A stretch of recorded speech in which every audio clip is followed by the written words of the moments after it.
Você pode deixar sua Bíblia aberta e a gente vai lendo enquanto a gente vai falando a respeito do texto, irmãos.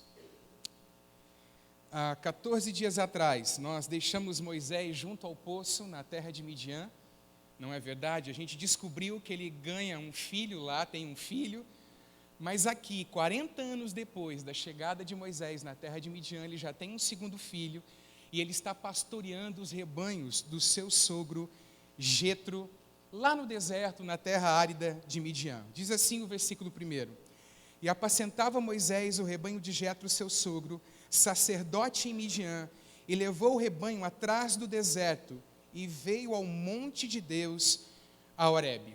É significativo dizermos nessa manhã que o Deus que nos salvou, irmãos, é um Deus que nos conduz ao deserto. Quem aqui já passou pelo deserto? Quem aqui está passando pelo deserto? Todo cristão vive essa experiência de deserto. E às vezes quando nós estamos no deserto, a gente começa a fazer batalha espiritual, repreender o diabo para todo lado, mas a gente acaba se esquecendo às vezes que quem nos leva até o deserto é o próprio Senhor. Deus nos conduz ao deserto para trabalhar na nossa vida e no nosso coração.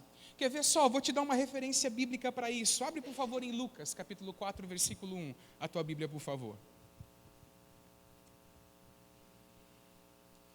Lucas, capítulo 4, versículo 1.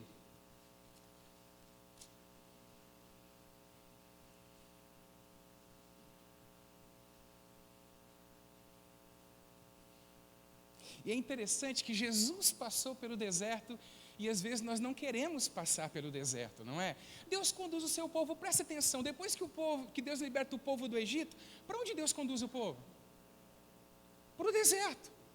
Paulo, após a sua conversão, ele é conduzido também por Deus ao deserto. Ele vai para as regiões da Arábia. Quem o conduz para lá? O Senhor o conduz para lá, e lá ele vai aprender um monte de coisas. Já a gente fala um pouco mais a respeito disso. Diz assim, Lucas 4:1, E Jesus, cheio do Espírito Santo, voltou do Jordão e foi levado pelo Espírito ao deserto. Então diga não para o seu irmão, mas para si mesmo, diga, é o Espírito que nos conduz ao deserto.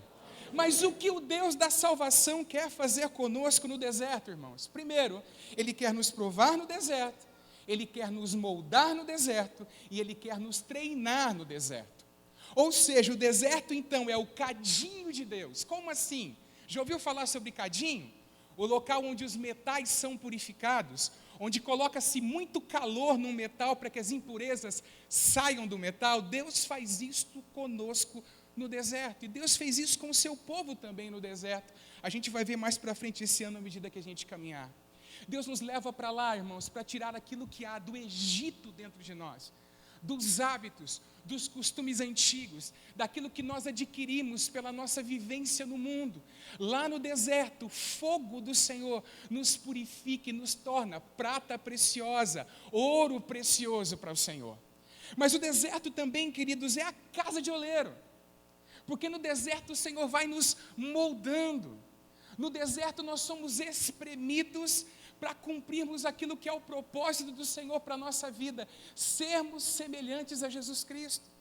Se você está com o coração certo, caminhando pelo deserto, ao sairmos dele, você olhará para trás e vai perceber o quê? Vai perceber que você se parece mais depois do deserto com Jesus do que antes de ter entrado no deserto. Então, de certa forma, o deserto é uma casa de oleiro, onde o Senhor vai fazendo o vaso, vai moldando o vaso, vai transformando o vaso. É verdade que às vezes o vaso se quebra na mão de Deus, todavia Deus começa a construir o vaso novamente, amém, queridos? Porque na verdade o que nós somos é barro, amém? E precisamos ser moldados pelo Senhor à semelhança de Cristo para sermos vasos aprovados. Mas também o deserto é escola, porque no deserto Deus se revela a nós, e Ele se revela a nós de formas diferentes. Eu citei aqui Paulo no início da pregação. Paulo é levado para lá, e lá no deserto da Arábia, Deus se revela a ele, o Evangelho é revelado a ele, e o Evangelho que ele prega é o Evangelho que ele recebeu aonde? No deserto. Nesse lugar onde Deus fala ao nosso coração, molda a nossa vida e também nos ensina.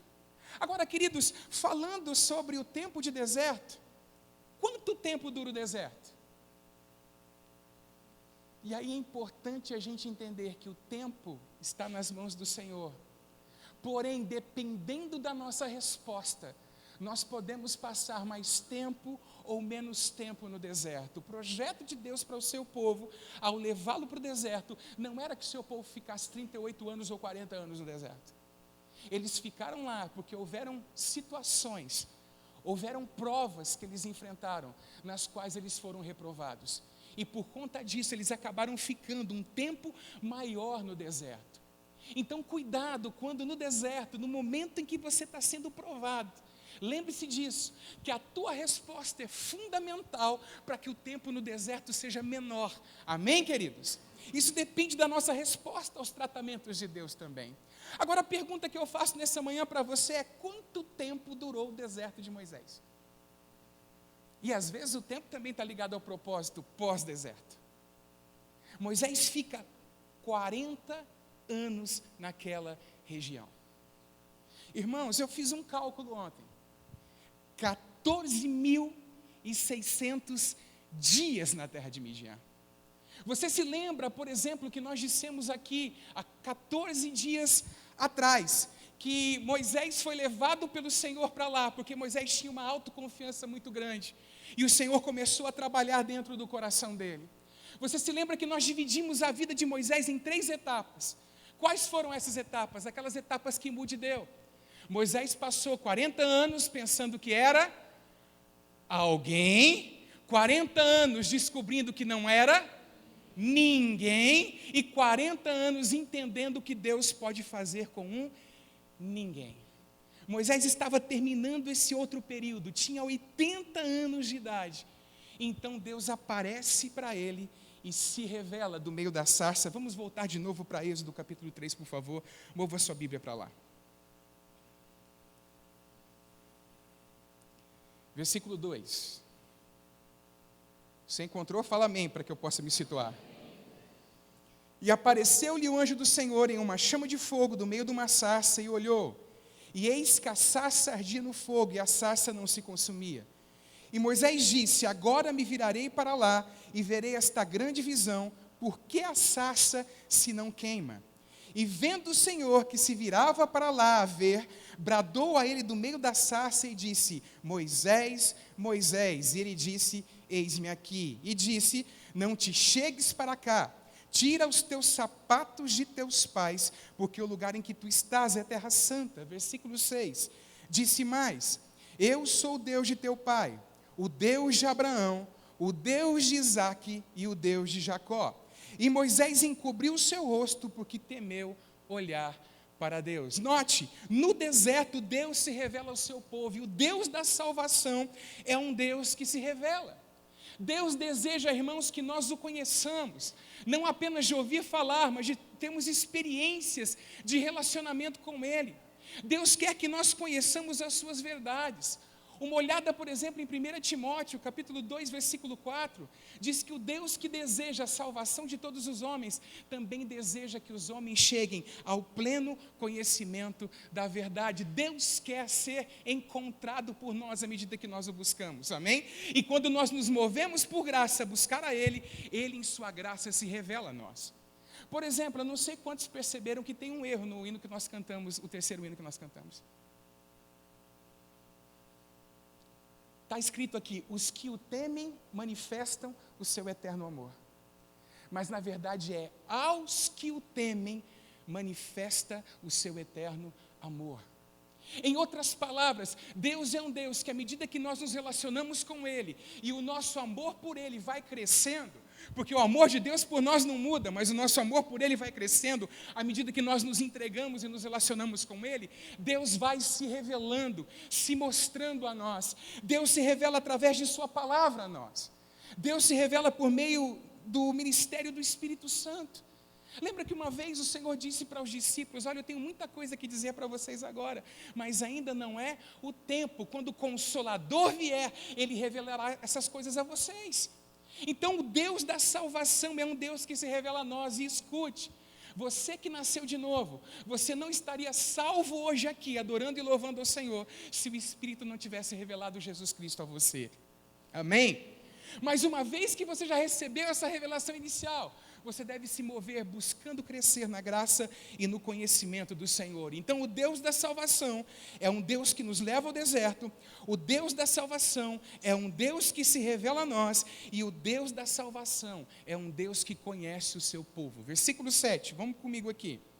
E disse o Senhor: tenho visto atentamente a aflição do meu povo que está no Egito, e tenho ouvido o seu clamor por causa dos seus exatores, porque conheci as suas dores. Eu me lembro que durante o meu tempo de vida, eu ouvi algumas pessoas dizendo assim: para de falar para Deus, você acha que Deus vai se importar com essa coisa tão pequena? Deus tem mais o que fazer? Quem já ouviu esse tipo de frase? Todos nós já ouvimos, mas o fato é que Deus nos conhece, conhece cada uma das lutas que nós passamos e atravessamos. Deus conhecia a aflição do seu povo no Egito, do povo da aliança. E Deus chama Moisés justamente porque conhecia a aflição pela qual o seu povo estava passando. Agora é muito significativo para nós, irmãos, o fato de que o verbo que é dito aí na língua hebraica, yadá, não significa apenas conhecer como eu conheço, por exemplo, o Jean. Significa conhecer, de ter experimentado aquilo que o outro está experimentando. E é muito interessante porque às vezes somos colocados em situações de aconselhamento na nossa vida, exatamente em coisas que nós já superamos, que nós já vencemos, ou que Deus trabalhou conosco. Por quê? Porque nós conhecemos, e se conhecemos podemos falar e ajudar, auxiliar com mais propriedade. Aonde o Senhor está querendo chegar, pastor? Já te digo, Jesus conhece. E Jesus, irmãos, não só conhece a nossa aflição de longe, porque Ele se inclina para ver o que se passa na terra. Jesus conhece a nossa aflição, porque sofreu todas as aflições pelas quais nós passamos e sofremos aqui neste mundo. É por isso que o texto de Hebreus diz que Ele é um poderoso sumo sacerdote, que socorre aqueles que por Ele se achegam ao Senhor. Jesus sabe o que é enfrentar as lutas que nós enfrentamos, as tentações que nós enfrentamos, as perseguições, as incompreensões que nós enfrentamos. Ele conhece por experiência. Então dá uma cutucada no seu irmão e diga para ele assim, não, cutuca de leve, não muito forte, senão ele não volta. Uma cutucadinha de leve e diz assim para ele: querido, Jesus conhece. Ele vê, irmãos. Não, isso eu não preciso repetir. Ele vê, irmãos, Ele sabe aquilo que nós enfrentamos e aquilo que nós passamos. Nenhuma das lutas e das aflições do seu povo está oculto aos seus olhos, e Ele sabe por experiência. Em quarto lugar, o Deus da salvação. E por que Deus da salvação? Porque mais tarde Moisés tiraria o povo do Egito, salvaria o povo do Egito. É um Deus que intervém na história humana. Já disse aqui em uma das pregações, mas a repetição é importante para a gente decorar algumas coisas e aprender algumas coisas.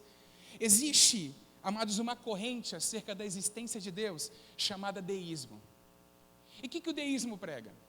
O deísmo prega o seguinte: que Deus criou o mundo, estabeleceu as leis do mundo e se ausentou do mundo. É como se Ele fosse alguém que criou um relógio, deu a corda e deixou o relógio trabalhar por suas próprias leis. E é óbvio que existem leis estabelecidas por Deus. No entanto, Deus não é um Deus que abandonou o mundo. Deus não é um Deus que saiu de cena. Deus é um Deus que intervém na história dos homens. Olha o que diz o versículo 8 do capítulo 3 de Êxodo.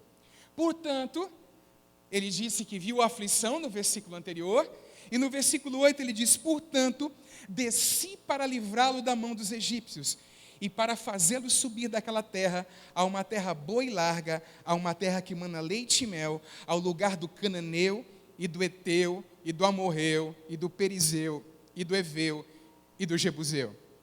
E agora, eis que o clamor dos filhos de Israel chegou a mim, e também tenho visto a opressão com que os egípcios os oprimem. O texto diz assim: eu desci. Em outras palavras, a presença de Deus estava junto com o povo, lá no Egito, lá onde eles estavam. Deus sabia e Deus estava presente. E é interessante, irmãos, porque quando eu ouvia, quando vou preparar as mensagens, as últimas, eu tenho acostumado a colocar o áudio para ouvir das escrituras do texto que eu vou pregar. Quando chegou nessa parte, diz assim: eu desci também da escada. E eu falei para minha esposa: eu amo quando essas coisas acontecem.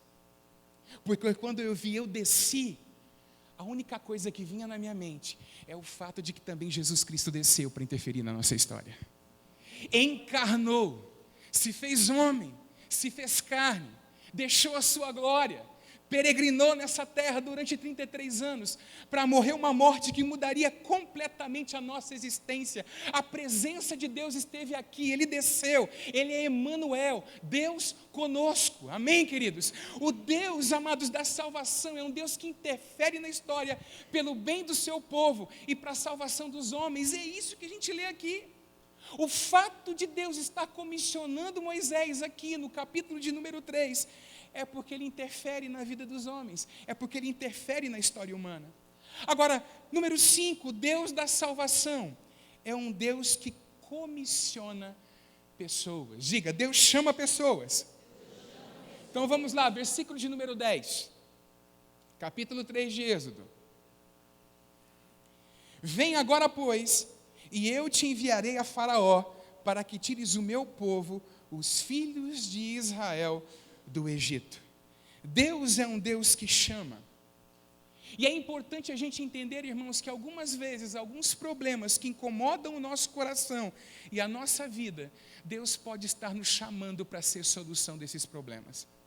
Porque como Deus da salvação, Ele interfere na vida dos homens, porém, o método de Deus continua sendo usar homens. Deus envia gente para lidar com gente. Deus fala com pessoas e comissiona pessoas para que essas pessoas se envolvam com os seus propósitos. E é interessante, irmãos, porque se você é comissionado por alguma coisa, se você for fazer qualquer outra coisa na sua vida, você vai ser uma pessoa frustrada. Eu postei nas redes sociais essa semana: o homem vocacionado não se sentirá feliz em nenhum outro empreendimento humano que não seja o exercício da sua vocação. Se todos nós pudéssemos de repente ouvir um pouco Moisés, ele diria que talvez a melhor coisa, ele talvez diria que a melhor coisa que ele fez foi ter ouvido o que Deus havia dito para ele no deserto e ter voltado de novo para a posição, amém? Ter voltado de novo para o lugar onde Deus queria que ele ali estivesse. Só que geralmente quando Deus da salvação comissiona, a gente começa a dar desculpas para o Senhor, não é verdade? A gente é bom de criar desculpas, a gente é bom de criar motivos para não nos envolvermos com as coisas para as quais Deus nos comissiona. E foi isso que aconteceu com Moisés, mas isso é assunto para a semana que vem. O que eu quero focar aqui agora, no tópico de número 6, é que o Deus da salvação nos dá segundas oportunidades. Todos nós, irmãos, sem exceção, já vivemos momentos na nossa vida que quando esses momentos chegaram, nós dissemos assim: agora com certeza não vai ter mais misericórdia. Agora com certeza aquele plano, né, aquilo que estava dentro do meu coração que ia acontecer, agora com certeza não vai acontecer. Olha o que eu fiz. Eu meti os pés pelas mãos. Eu fui fora de tempo, eu fiz tudo isso aqui, com certeza acabou. Deus não tem mais nada para realizar na minha vida. Tive a oportunidade passou, e como disse alguém, a oportunidade não tem cabelo na parte de trás. Não dá para pegar ela depois que ela passou. Todavia, o Deus a quem nós servimos é um Deus que nos dá segundas oportunidades. Moisés havia abandonado, irmãos, suas expectativas de libertar o povo.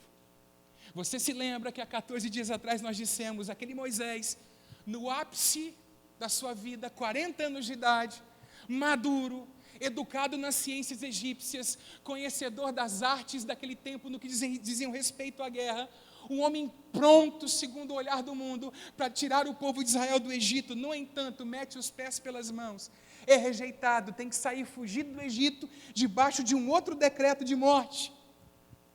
Mas 40 anos depois, o Deus que dá uma segunda oportunidade, para usar a linguagem que a gente usa no dia a dia, o Deus que dá uma segunda chance, Ele se revela para Moisés e comissiona Moisés de novo para voltar para a corrida. Ele chama Moisés novamente. E é interessante que quando ele chama Moisés aqui, o Moisés que ele chama não é um Moisés autoconfiante. É um Moisés que, se você ler o texto completo do capítulo 3 e o capítulo 4, você vai perceber que ele nem quer ir.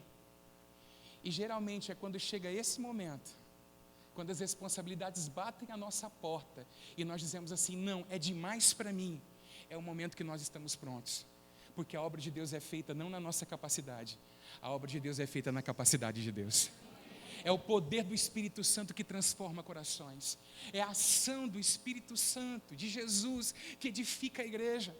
E quando nós entendemos que de fato essa tarefa a qual Ele nos dá é além daquilo que a gente pode alcançar com o nosso esforço, é no momento em que nós estamos prontos para depender do Senhor na nossa vida. E amados, ao observar que Deus é um Deus que dá segundas chances, a gente pode se lembrar de Pedro. Lembra de Pedro? Também autoconfiante. Ainda que todo mundo se volte contra, eu não vou me voltar contra o Senhor. No entanto, na noite em que o galo canta, o que acontece? Naquela noite específica, o galo canta toda noite. Naquela noite específica, o que Pedro faz? Pedro nega Jesus 3 vezes. Jesus morre, você conhece a história. Pedro volta para pescar, porque geralmente é isso que a gente faz quando a gente está cheio de culpa e desesperançado. A gente volta para a vida que a gente tinha antes. No entanto, após a ressurreição, Jesus, ao aparecer para os discípulos, ou melhor, para aquelas mulheres, disse o seguinte: diga que eu estou indo para Galileia, diga aos discípulos e a Pedro. Ele foca Pedro, por quê? Por que só aparece o nome de Pedro? Porque Jesus quer dar a Pedro uma segunda oportunidade, porque o Deus da salvação é um Deus de segundas oportunidades. Mas aí a gente também se lembra de João Marcos. Quem conhece a história de João Marcos? Primeira viagem missionária. Barnabé vai junto com Paulo, puxa João Marcos, leva João Marcos junto com ele na viagem. Quando chega num determinado lugar, vamos abrir a Bíblia para você entender melhor a história. Atos capítulo 13, versículo 5.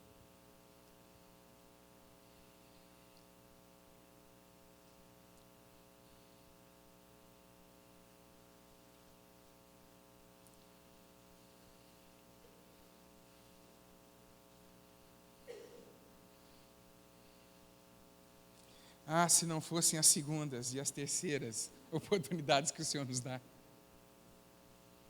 Graças a Deus pelo adubo celestial, né? Que Ele joga no pé da planta para que a planta possa de novo florescer e crescer. Atos 13:5 diz assim: quando chegaram a Salamina, começaram a anunciar a palavra de Deus nas sinagogas judaicas. Tinham também João como auxiliar. Atos 13:5. Vai para o versículo 13 do capítulo 13.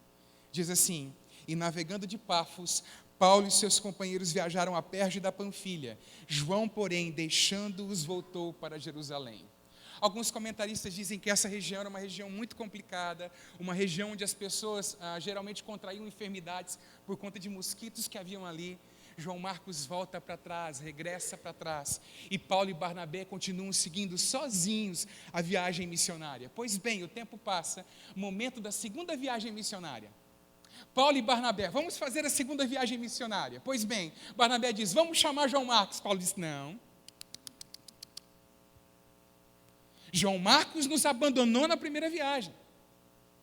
João Marcos não vai com a gente.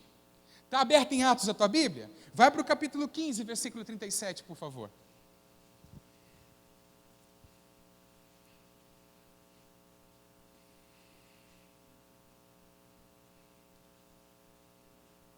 Diz assim o texto: Barnabé queria levar também João, chamado Marcos, mas Paulo não achava justo levar aquele que tinha se afastado deles desde a Panfilha, não os acompanhando no trabalho. Houve tal desavença entre eles que vieram a separar-se.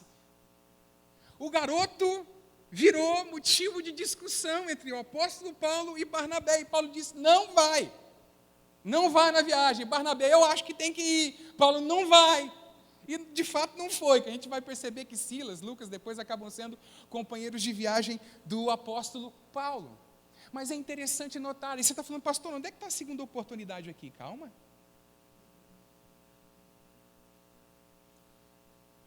Quem aqui tem na Bíblia um livro chamado Marcos?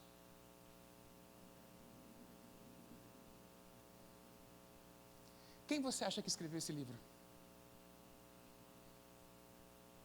João Marcos? O tempo passa, irmãos. Paulo vai escrever a sua última carta, 2 Timóteo. Vai lá, 2 Timóteo capítulo 4, versículo 11. Segunda carta de Paulo a Timóteo, capítulo 4, versículo de número 11.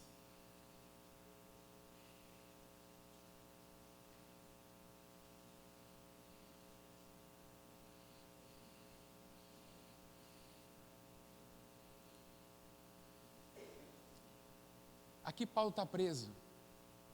Paulo está para morrer, pede para ver os livros, os pergaminhos, porque ele quer estudar um pouquinho mais antes de morrer. E aí diz assim: encontre Marcos, Timóteo, e traga-o junto com você, pois me é útil para o ministério. Deus é um Deus que nos dá segundas oportunidades. Talvez alguns vão dizer assim: é porque Paulo era muito novo, então Paulo ainda não tinha sido trabalhado pelo Senhor da forma adequada, etc. e tal. Sim, alguns conjecturam dessa forma, mas a pergunta que eu faço: será que algumas coisas também não foram trabalhadas no coração de João Marcos enquanto o tempo passava? Deus é um Deus que nos dá segundas oportunidades, amém, queridos? Mas volta para Êxodo 3, por favor. Você está lendo Bíblia hoje, né, crente? A gente não lê em casa, tem que ler na igreja. Êxodo capítulo 3, vai lá, por favor. Amém.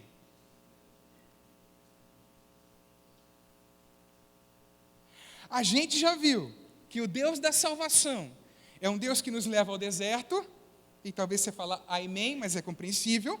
O Deus da salvação é um Deus que se revela, é um Deus que conhece o seu povo, é um Deus que intervém na história humana, é um Deus que comissiona, chama pessoas, é um Deus que dá segundas oportunidades, e o Deus da salvação é o Deus suficiente.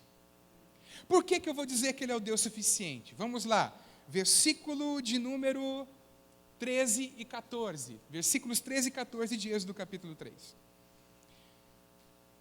Então disse Moisés a Deus: eis que quando vier os filhos de Israel e lhes disser: o Deus de vossos pais me enviou a vós, e eles me disserem: qual é o seu nome? Que lhes direi?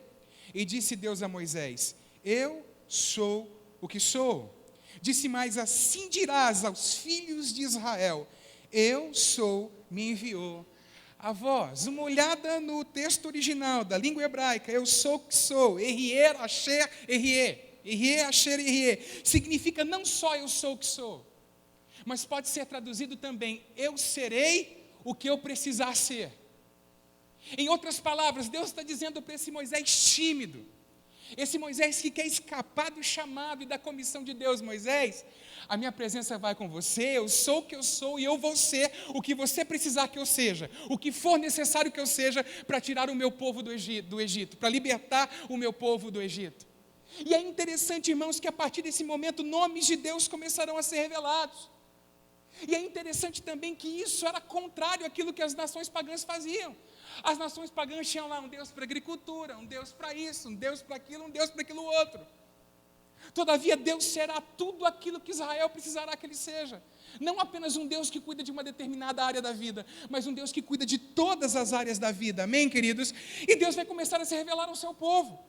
Em Êxodo 17:15, Ele se revela como Yahvé Nissi, o Deus que é poderoso nas batalhas, o Deus que é a nossa bandeira. Em Êxodo 15:26, Ele vai se revelar como Yahvé Rafá, eu sou o Senhor que te sara, o Deus que cura as tuas enfermidades. Lá em Êxodo capítulo 31, versículo 13, Ele vai se revelar como Yahvé Mikadeshin ou Mikadiskim, depende da pronúncia que você utilizar, que significa o Senhor que santifica. Em outras palavras, Ele está dizendo para Moisés: eu sou suficiente para cuidar de tudo aquilo que é necessário. Quando os anciãos perguntarem para você qual é o nome de Deus, você diga: eu sou o que sou, ou eu sei o que serei. Amém, queridos? Então esse Deus da salvação é um Deus que é suficiente. Todavia, número 8, o Deus da salvação é um Deus que opera maravilhas. Versículo 20 de Êxodo capítulo 3, por favor.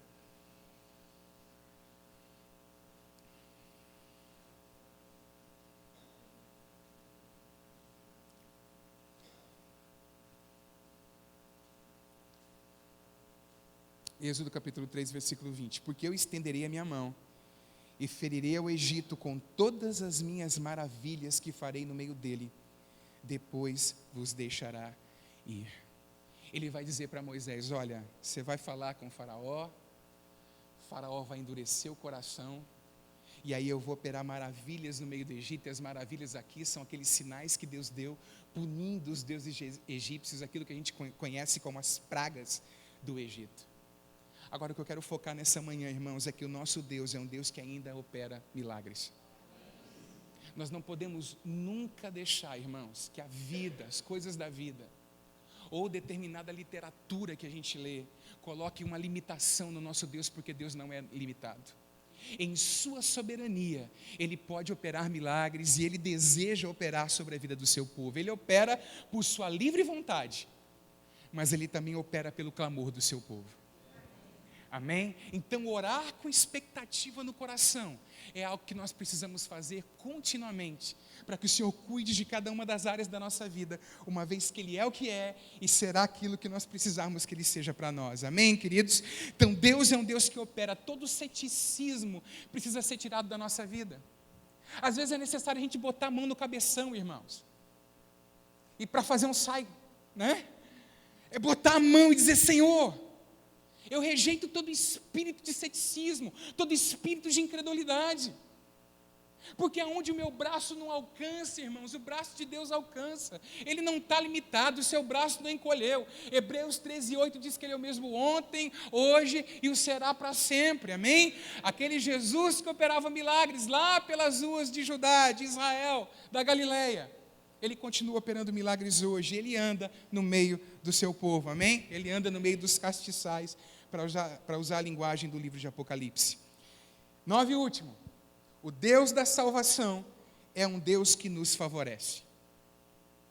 Você já teve aqueles momentos da sua vida que você entendeu nitidamente que era Deus te favorecendo naquilo?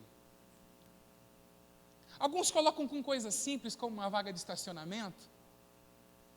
Outros colocam como uma vaga de emprego, outros colocam com, sei lá, alguma coisa que aconteceu e não foi você que mexeu com as suas mãos para que aquelas coisas acontecessem. Deus é um Deus que nos favorece, irmãos. Talvez você está sentado me ouvindo e pode dizer assim: então tá bom, então quer dizer, eu vou prestar um concurso, então não vou estudar não, porque Deus é o Deus que me favorece. Mas Deus não é um Deus injusto. Faça as duas coisas, clame ao Senhor. E Ele pode favorecer você. E escute, você vai encontrar o favor de Deus à medida que você caminhar na terra em expectativa. Hoje ainda de manhã, na lição de escola bíblica, falava a respeito disso. Nós orarmos com essa expectativa de que Deus de fato opere na nossa vida. E tem um tópico falando a respeito disso, que Ele opera maravilhas, que Ele opera maravilhas e que Ele é um Deus que nos favorece. Deus favoreceu Neemias diante do rei, dando para ele todas as condições para construir os muros de Jerusalém. Deus favoreceu Esther diante de um outro rei. Ninguém podia entrar na presença do rei sem ser convidado. Isso dava pena de morte, dava morte esse negócio.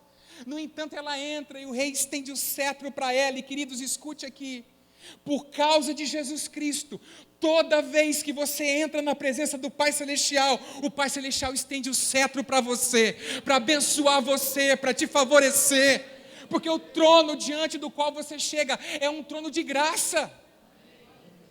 É por isso que a Bíblia diz que é para a gente entrar com ousadia pelo sangue de Jesus. Deus deseja favorecer a nossa vida. Diga isso para o seu irmão, vai. Amém. E é interessante que todas essas coisas que eu te falei fazem parte da vida de salvação.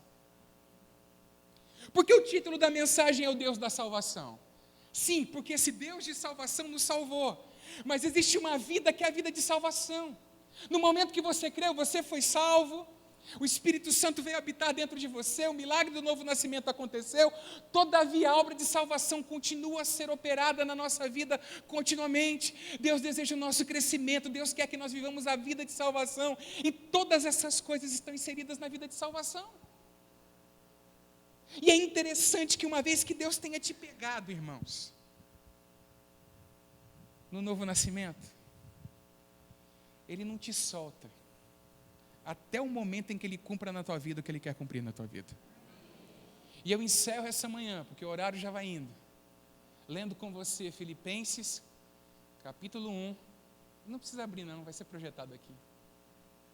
Vamos na mescla, né? Porque se tudo é projetado aqui, aí você nunca abre a Bíblia. Né? Então deixa um pouco projetado aqui, um pouco aí. Filipenses capítulo 1, versículo de número 6. Moisés talvez estava lá, esquecido, rejeitado.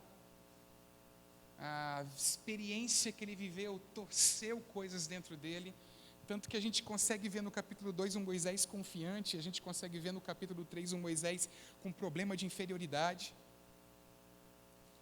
O vento foi muito forte, as coisas que aconteceram foram muito difíceis. No entanto, Deus não tinha terminado com Moisés. Quando a gente vê o lance de Deus se revelando para ele, o lance ficou bom. Quando a gente vê isso, de Deus se revelar para ele naquela sarça, falar com ele e o comissionar de novo, irmãos, cabe perfeitamente esse versículo que a gente vai ler. Estou certo de que aquele que começou a obra em vocês há de completá-la até o dia de Cristo Jesus. Talvez você está aqui nessa manhã desesperançado.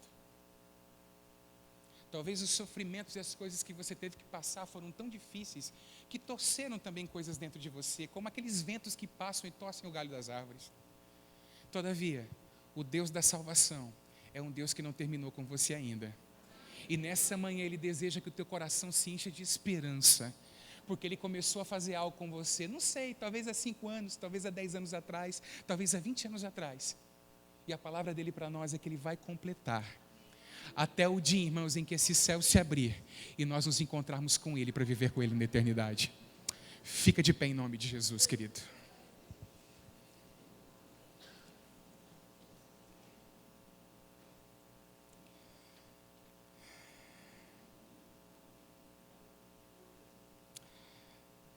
Isa, você pode colocar todos os tópicos para mim, um após o outro, e a gente vai ler, para efeito didático?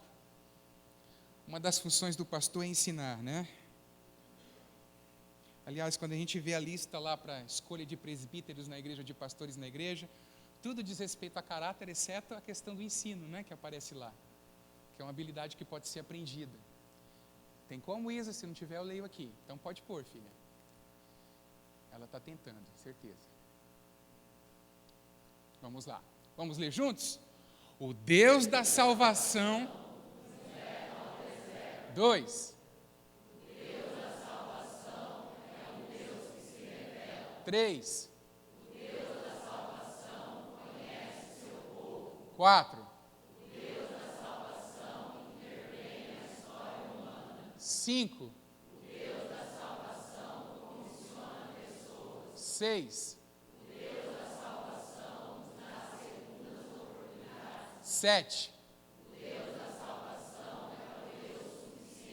8. O Deus da salvação é um Deus que opera maravilhas. 10. O Deus da salvação é um Deus que nos favorece. Esse é o Deus que se invoca nessa manhã aqui nesse lugar? Então fala com Ele sobre o lugar onde você se encaixou nessa manhã. Onde que você se encaixou aqui, à medida que o Espírito Santo ia trabalhando e a palavra ia sendo pregada? Fale com Ele exatamente sobre isso. Talvez é um tópico, talvez sejam 2 tópicos. Talvez sejam todos. Você precisa de oração. Vamos orar colocando a nossa vida diante do Senhor? Exatamente nesse tópico. Pai, em nome de Jesus, nós somos gratos ao Senhor. Nós louvamos o Teu nome porque a Tua palavra nunca volta para Ti vazia, antes ela faz o que lhe apraz. Pai, em nome de Jesus Cristo, que a Tua graça seja derramada sobre aqueles que clamam nessa hora e falam com o Senhor a respeito de uma área específica de suas vidas. Senhor, eu Te agradeço porque enquanto o homem fala, o Teu Espírito ministra no coração da igreja. Às vezes pega até um versículo e ministra numa direção que nós não estamos dando durante a mensagem, porque o Senhor é livre, o Senhor faz o que lhe apraz, o Senhor faz como é o Teu desejo. Que o Senhor abençoe a vida da Tua igreja, do Teu povo nessa manhã.